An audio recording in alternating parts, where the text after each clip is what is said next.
We bring 2025 to a close, and suddenly the Bucks have a chance at a win streak. We preview tonight's matchup with the Wizards and why the media narratives have finally gone too far. Coming up next on Locked On Bucks.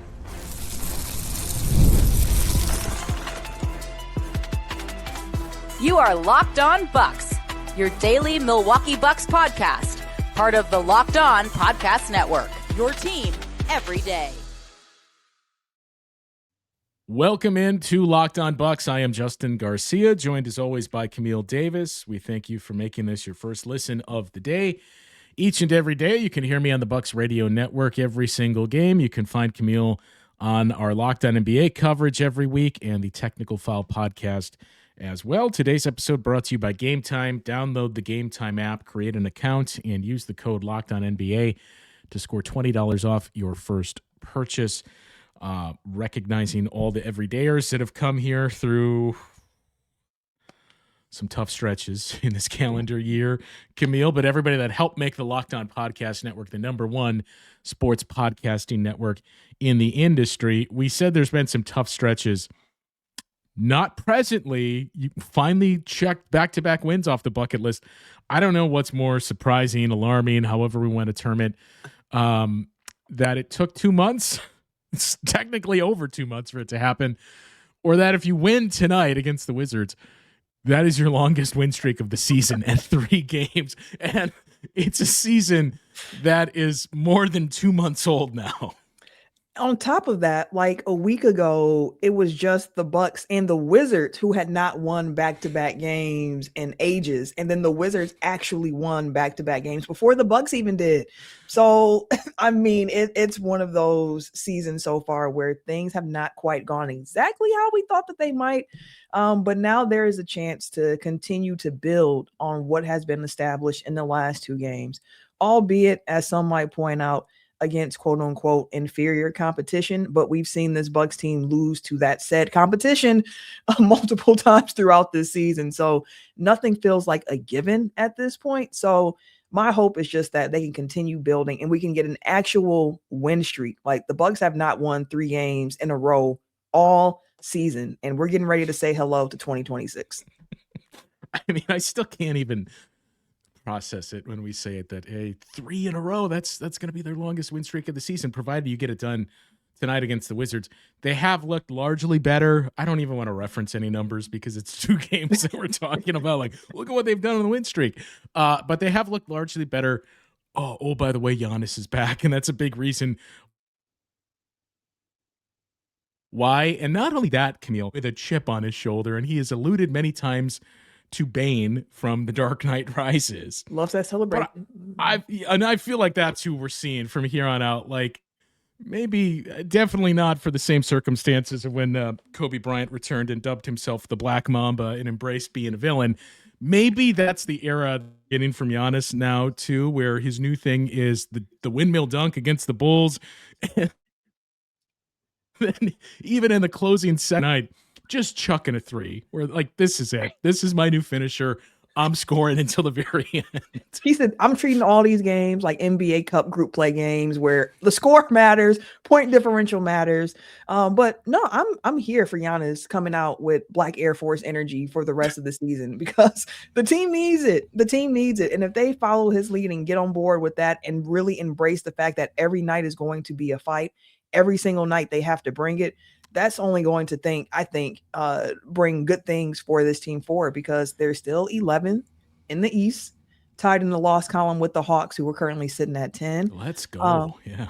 So, like, it's time to be desperate. It's time to put that energy out and live that for the rest of the season because if the goals that were set at the beginning of the season are still trying to be met, which is, of course, make the playoffs. I'm sure internally the Bucks have higher goals than just make the playoffs, probably get out the first round, all those goals. They're going to have to start putting together a lot more than what we have seen currently. They got to start stacking the wins. We got to see the defense be more consistent. We got to see the offense flowing. We got to see all the things. And I think the way they approach those games, if Giannis is going in it of being like, hey, we're the villains, we're going to fight, we're going to be these guys. Again, Black Air Force energy at all 2026 for the Bucks. I would be here for it. I'm not a Star Wars person. I've seen parts of the films. I think I've only seen one of them like in its entirety, and it was my first day at a job. They had a team outing scheduled for that day, and just to date myself on this was the final of the new trilogy, and so they just we're going to see Star Wars today. So that's the only one I've seen in its entirety. But I do remember one moment, and maybe we'll see it tonight, where I think this was in the newer films. I'm not even going to try to tell you what the title was of any of them, as we've determined. Were you a Star Wars person, Camille? No. When I met my husband and we were dating, he's a big Star Wars guy. So Okay. he told me I then had he to would watch know, but all of them, and I told him I would if he watched all the Harry Potters. So that was a fair exchange in my book. You lost me there as well. But there was one moment where I'm not even going to try to remember who was who. I think it was Obi-Wan or whoever, but says to Anakin Skywalker as he's becoming the villain, "You were the chosen one." Like, maybe we'll get that tonight. Chris saying it to Giannis when he's just throwing down dunks in a 30-point loss, still closing all the way until the end. Would love that. And yeah, the Anakin turn into Darth, spoiler alert for those who haven't seen Star Wars at this point. But it could definitely be that. And honestly, I kind of feel like that's the approach this team needs to take going forward. Because I think when you do have that energy, you don't overlook anyone or anything else that's ahead of you, because you're so focused on hey, this game. And that's how the Bucks have to approach it. It's one game at a time. Like, they dug this hole over the course of 2 months. It's going to take some time to dig yourself out of it. So one game at a time, every game, have that energy, be Anakin, turn into the dark side, whatever it needs to be in order to get those dubs. Speaking of those teams that are in front of the Bucks. So by the way, not to diminish the opponent tonight, the Wizards are suddenly not in last place in the Eastern Conference. That belongs to the Indiana Pacers. You mentioned the back-to-back wins that they had pieced together against the Raptors and Grizzlies. So against good teams, and at least teams playing better, and teams that have presented issues for the Bucks. So that was snapped with their loss to the Suns the other night. But that's the Wizards team that comes in here, and I believe they've actually beaten the Grizzlies twice in the last 5 or so games. But that's the group you're going to see. Chris Middleton is expected to play. He's not on the injury report. So it's a relatively healthy team that we're going to get here for the Washington Wizards, and it's a Bucks team that should be looking for revenge. When you talk about, focused on what's in front of you, let's also remember the other show that we did earlier this week when we were talking about the disappointing losses. That Wizards loss too was that was right in the thick of it. So you owe them some retribution for that one. So a relatively healthy Wizards team, at least with their big name players coming into Milwaukee tonight. And same story for the Bucks, where that worm is now turned, that it's everyone but Taurean Prince is suddenly available. Giannis not even listed on the injury report as a probable. He is just off it entirely. So a very, very good chance to get to 3 straight wins and close out the calendar year. Taking a look at the teams that are in front of the Bucks, Camille, there appears to be a lot of opportunity, as we've said, to get a couple of games away from being a couple of games away. They're almost there where they're a couple of games away. So we'll dig into the latest for the teams directly in front of the Bucks coming up next. Fridays already feel different during basketball season, and FanDuel is making them even better. Every Friday night before the games tip off, FanDuel gives fans a new way to kick off the weekend with NBA Happy Hour.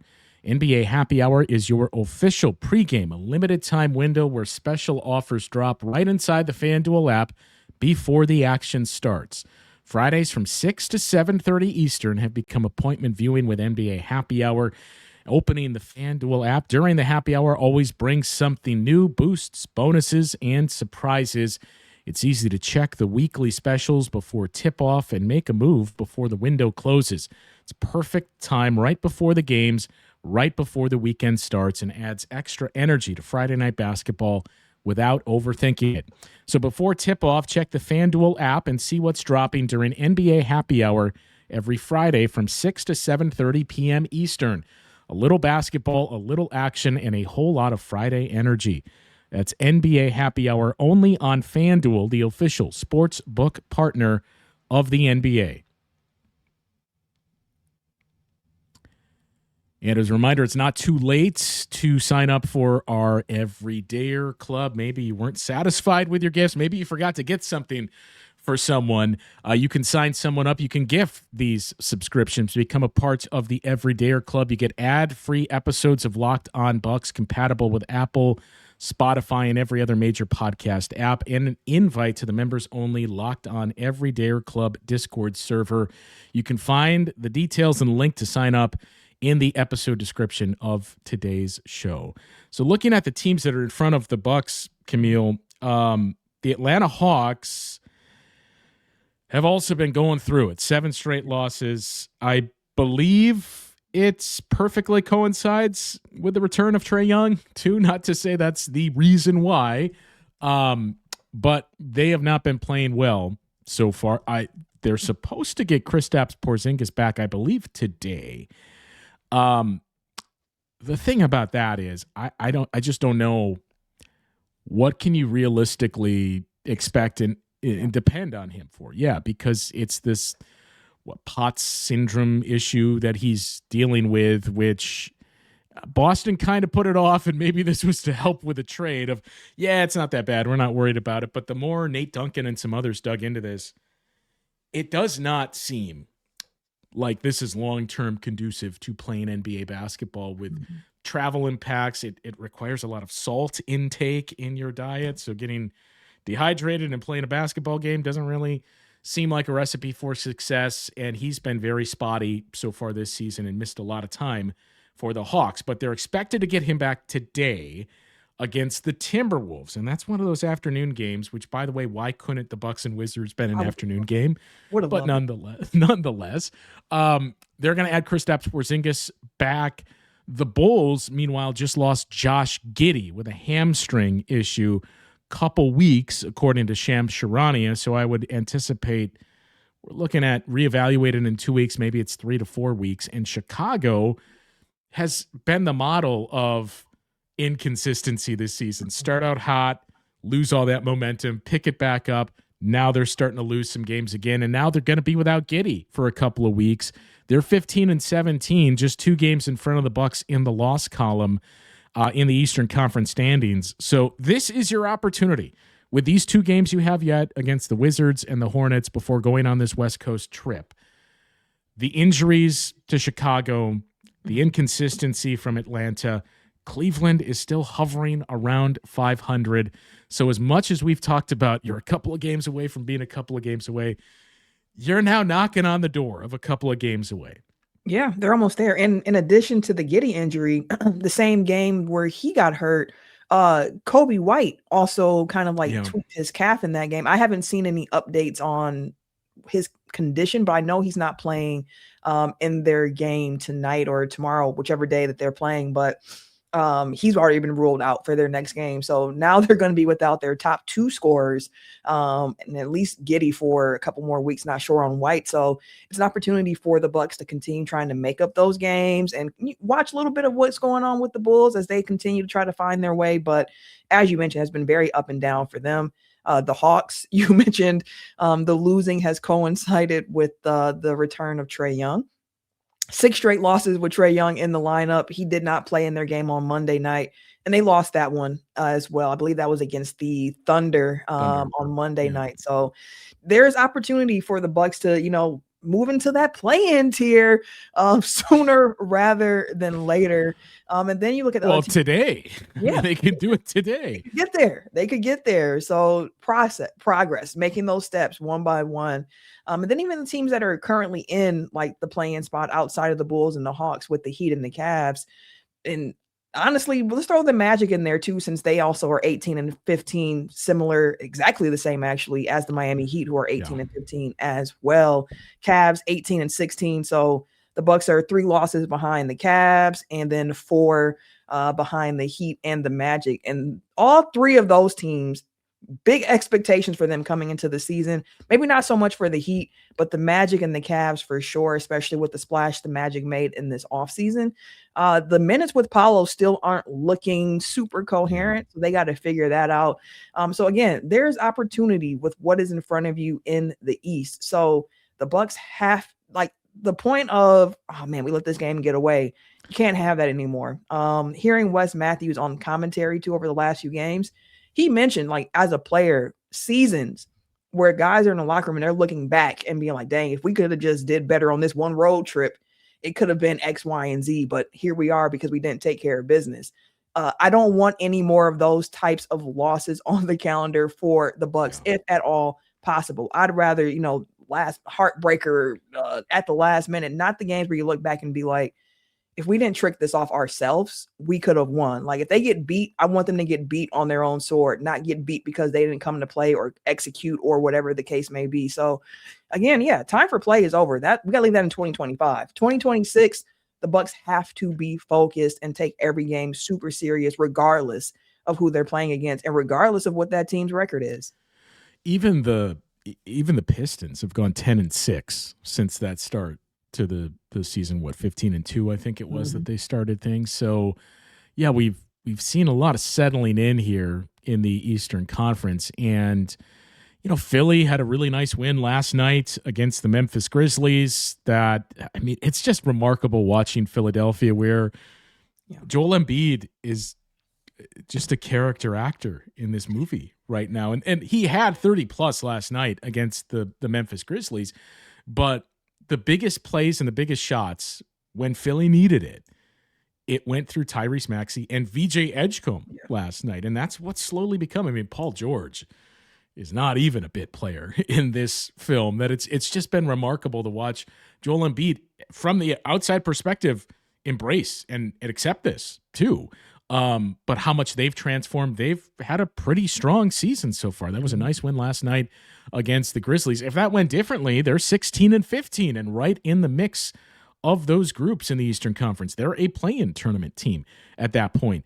We talked about where Chicago and Atlanta are. And again, if things break right today for the Bucks, you could get to a spot where you move past Atlanta in the standings. And I believe, this is a fascinating one, Camille, the Bulls and the Pelicans tonight at the United Center. But if that goes your way, you could get to a spot where all of a sudden the Bucks have moved past the Hawks and they're suddenly just a half game back of getting to the 9 spot in the Eastern Conference, where by week's end, you could be there. And okay, now we're only a few games back of Cleveland and of Miami or Orlando and whoever drops into that 7 spot, where we're one at a time, just start to climb the ladder and we're just checking off one name on this list here. So that's to your point of what we both said, what Wesley Matthews said too, of like, take advantage of these winnable games that are in front of you, because we've talked about how difficult the schedule is down the road. Suddenly that may have changed a little bit. And that's the thing, is it can always change. So in the here and now, take what you can, because of, the uncertainty that's always around the corner. And when we said that schedule changes a bit, it has to do with an injury that went down. So all of a sudden, this 4-game West Coast road trip, it's still going to be a challenge because you're going out west, and because even though they just wrapped up a winning road trip, the Bucks have not been a good road team. But you caught some pretty big breaks with the scheduling and some other things that have happened. So we'll dig into that coming up after this on Locked On Bucks. Well, during basketball season, nothing like being in the building, the energy, the crowd, the first big run that gets everyone on their feet. Fans want to be there for those moments, not stuck refreshing screens or guessing what tickets are really going to cost you. That's where Game Time comes in. The Game Time app gives fans the advantage back, making it incredibly easy to score amazing tickets, fast, simple, and without the guesswork. Browsing the Game Time app is straightforward and intuitive. You find tickets in just a few taps.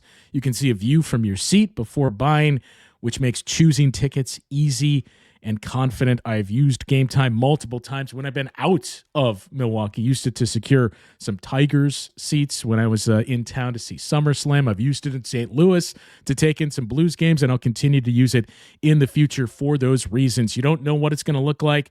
Well, just open up the app and see what your view is with a panoramic seat view, all within the app. Prices are included up front, so it's clear what it's going to cost you. And they have features like zone deals that help unlock great seats at an even better value. So whether it's an NBA game or another live event, everything is right there in one place. Take the guesswork out of buying tickets with Game Time. Download the Game Time app, create an account, and use the code LOCKEDONNBA. That is LOCKEDONNBA for $20 off your first purchase. Download the Game Time app today and get in on the action. So this road trip is, and again, the start to it, right? Like these two games at home, tonight against the Wizards, Friday against the Hornets. I think if we know one thing, it's going to be frisky. And I would expect, well, we'll wait on that. But I would think there's a decent chance you'll see Con Knipple back on Friday. But, man, this Hornets team has given you some fits and some fights so far this season. So it's going to be a challenge, but you're at home. You're building momentum. You should expect to win that. Then the road trip starts in Sacramento against a Kings team that is currently 8-25. They're playing without a guy who has been a massive thorn in your side statistically in Domantas Sabonis. They do have Zach LaVine, who has also been a thorn in your side. But again, this is a game you should expect to win if you're the Bucks. If you can do that and take care of business in these, 3 upcoming games, and I know we're getting ahead of ourselves, Camille. It's 5 straight wins, and then you start to feel like, okay, man, 17-19. Here we go. Something's building here. Then you go to San Francisco to take on the Warriors 1 week from tonight. That's going to be a challenge. The Warriors are certainly much better at home than they are on the road, but the Warriors have basically been a 500 team this season. And again, building good habits, playing better. You beat them once this season, and you beat them without Giannis. Granted, it was, at home, and the Warriors are not a good road team, but still, you can beat that team. Then you go to Los Angeles to take on the Lakers 1 week from Friday. It's a Lakers team in terms of standings. They're pretty good. By the numbers, I wouldn't say they're not good. They're not as good as their record indicates. They are 20-11, and they have a negative point differential. Their defense has been horrendous so far this season, and they're going to be playing without Austin Reeves, who gave you some troubles the last time. You're still going to have to worry about Luka Doncic and some other guy, LeBron James, but no Austin Reeves. But the end to the road trip in Denver, I think we all looked at the time and said, look, I can kind of negotiate. You should beat the Kings. Take one of those other 2 games. Beat the Warriors or beat the Lakers, and then you're going to lose to the Nuggets, so, fine. You at least go 2-2 on the road trip. Now, all of a sudden, Denver's without Nikola Jokic for 4 weeks. At least. Right. He'll be reevaluated in 4 weeks, which is code speak for probably 6 weeks and not back until after the All-Star break. I know Aaron Gordon and Christian Brown are both getting closer to a return, but they're currently out. I don't know if closer means they'll be back in, 10 days for that game. So there is a chance you are going to catch the Nuggets without 4 starters on the floor with all the injuries. Cam Johnson's out too. All the injuries that they're dealing with, where these are the breaks you need, right? You need to play better, but you need breaks as well and luck to start to pull yourself out of it. And it does appear you've been granted some, so take advantage of it. Have to.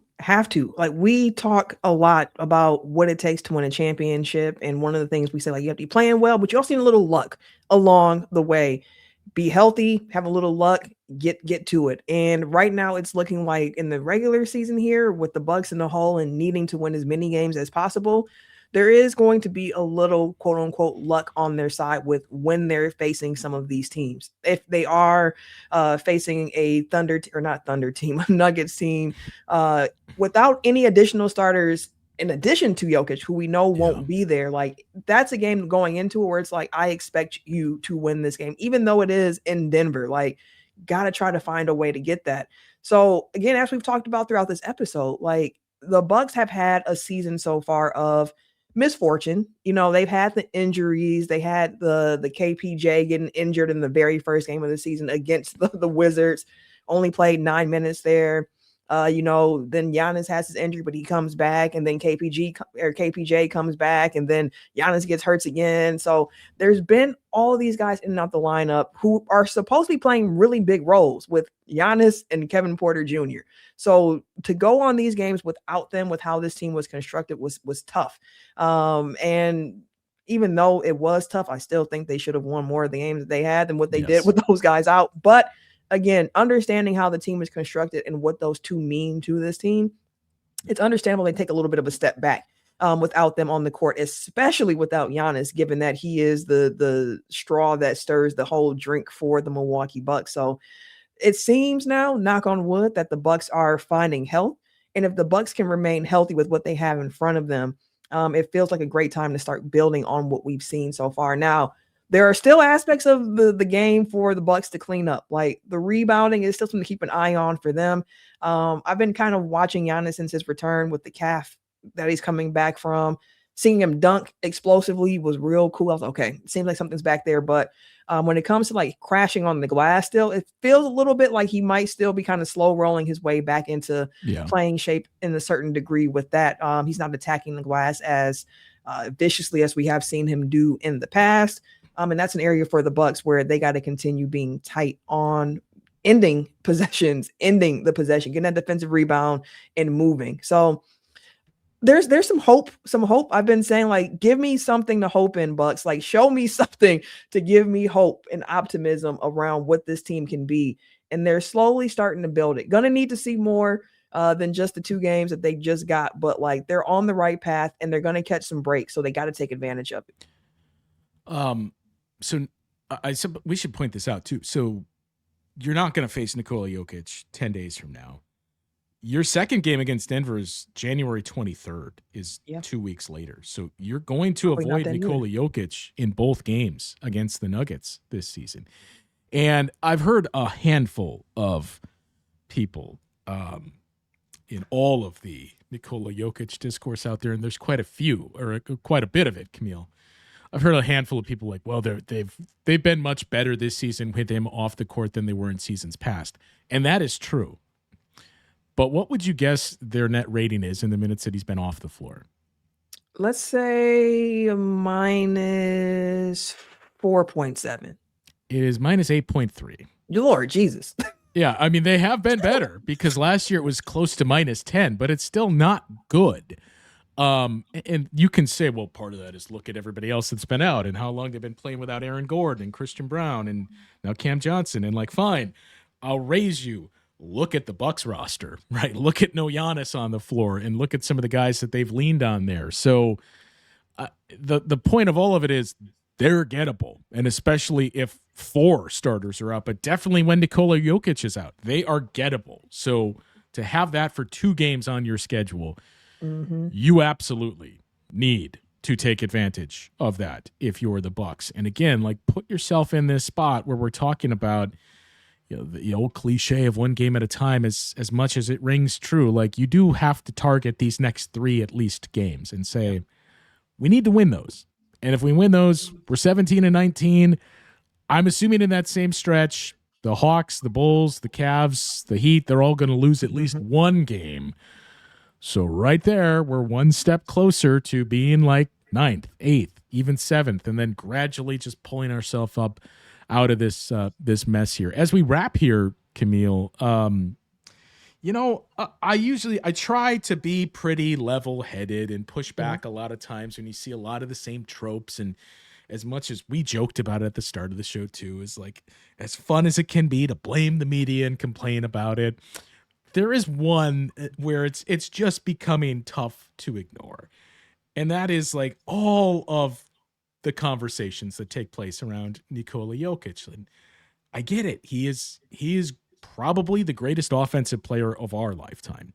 One of the all-time greats. And the debate for years of Jokic versus Giannis, I'm not here to relitigate it. I know one player is more of a two-way player than the other. You can argue the other is a better offensive player, but fine. At the very least, they're equals here. It is funny to me that is, as much as me and others have pushed back of like, well, he's just great. Like that's whenever people complain about, you talk about Jokic too much. Like, well, he is pretty good, guys. Like I think that's part of why we have him there. But then to all of a sudden see him go down with an injury. Yep. And here's some of what's come out the past couple of days. And here's some takes. Like I won't say who, but listening earlier this morning to like, it's just not fair that his streak of not only MVP, but his streak of first team All NBA is going to come to an end because a teammate backed into his knee. Like, I mean, but it is fair that Tyrese Halliburton and that Jason Tatum tore their Achilles. It is fair that Giannis dealt with 2 soft tissue injuries and has missed some time here. I mean, we didn't hear anybody, shouldn't say anybody, but anybody nationally talking about, you know, Giannis's streak of all NBA first teams and finishing top 4 in MVP. That's going to come to an end.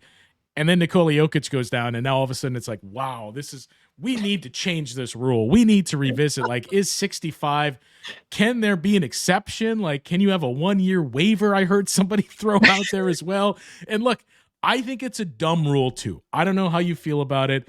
I think it's an effort to try to solve a clear problem, but you're doing it the wrong way. Mm-hmm. But can we just be consistent with all of this stuff? That part. I'm always here for the consistency of it all. Like, just be consistent. Now, me personally, when the rule is introduced, I feel like I like the spirit, the idea of the rule of like, hey, we want you to make sure that you're actually playing enough games to be considered for this. Woo, woo, woo. But in action and seeing it play out is kind of like, I raised the red flag about this like 2 or 3 weeks ago when Giannis was going through that injury of like, okay, Giannis probably won't be all NBA this year. Luka might not be all NBA this year. Like there's a few guys, it was before the Jokic injury where it was like, it's trending where some of the best players, when you look back in 10, 15 years at all NBA and you're like, dang, so were these really the best 15 players in the league at this time? Right. And then you have to do like some more research and be like, oh, actually these guys were injured. Oh, so that was that year. Yeah. Oh, like, oh, okay. Right. That makes sense. I see why now. So like, and I don't know how many future generations are going to take the time to really dig through the why behind these guys were all NBA and why these guys weren't. So ultimately, like the spirit of the idea, I understand it. I get it. They want to make sure his stars are playing, but with legitimate injury, like I now stand just period of like, when I look back at the season, I want all NBA to reflect who the 15 best players really were in the league for that season. We're not going to get that this year. And we're not. And that's the disappointing part about it. So I guess if it takes a Jokic injury for people to now reevaluate it, then it is what it is. But they better not try to find no way to sneak him on list. I even saw one national commissioner's exception list. Right. I saw one national media member saying like, even if he only played 31 games, he'd be on my all NBA team. And I was like, okay, I all right. That's interesting. But yeah, it seems like Jokic is going to be the guy to really change the rules going forward, which is so interesting. Just a media darling. Look, and not to get the Jokic hive after us, because again, we both recognize his greatness and what we said at the top here. He is the greatest offensive player of this generation. But it's you know, this year it might not be Jokic singularly, but that's what's moved the needle the most, because the odds are he is not going to be eligible. He's not going to play 65. Giannis probably is not going to play 65.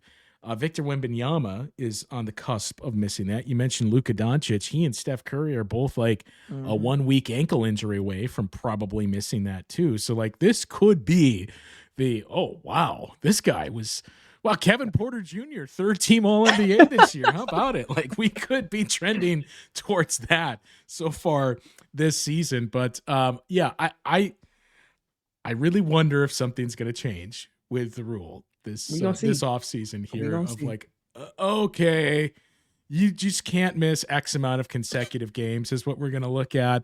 And let's like, we're going to do everything we possibly can while avoiding the elephant in the room, like the Tim Robinson sketch. If we're trying to find who did this, like maybe you need to reduce games, spread them out a little bit more, not load up all these games that we're seeing early in the season because of the cup. Like, yeah, I get there's a larger conversation, but like this is the fix, guys. Not, well, maybe if we do this, or maybe if they get a doctor's note for games that they miss, then we can start to lean into this.